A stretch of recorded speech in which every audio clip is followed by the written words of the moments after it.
ubo na hindi nawawala, o kaya sinusitis na matagal na, may asthma at gumagamit ng nebulizer, meron tayong kwarto na tinatawag nating Himalayan Salt Room. So ano tong Himalayan Salt Room here sa Glow Zone? So sa Himalayan Salt Room, from wall to floor ay punong-puno ng Himalayan salt. Studies have shown na Himalayan salt is an anti-inflammatory at it helps with clearing the respiratory pathways. So ano ibig sabihin nito? So tinutulungan niya ang mga tao na ma-clear yung ating baga from toxins and debris para matanggal at ma-detox natin siya sa katawan natin.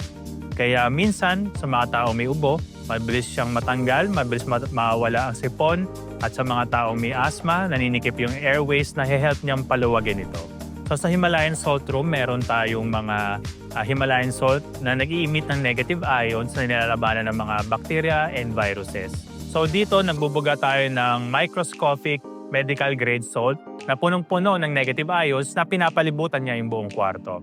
Isipin mo na lang nasa loob ka ng kwarto na dinidetox ang lungs mo. So bakit natin kailangan i-detox yung lungs natin? So number one, araw-araw tayong na-expose sa mga toxins, sa pollution, sa tambutso, sa usok, sa mga dust particles. Ang Himalayan Salt Therapy natin, tinutulungan tayo para ma-detox at matanggal to sa loob ng lungs natin na hindi kayang i-expel ng ating lungs sa katawan.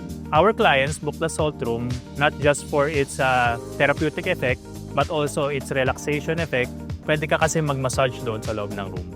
Do you want to experience the therapeutic effects of our Himalayan Salt Room? Book an appointment now here at Glow Zone Integrative Wellness Hub.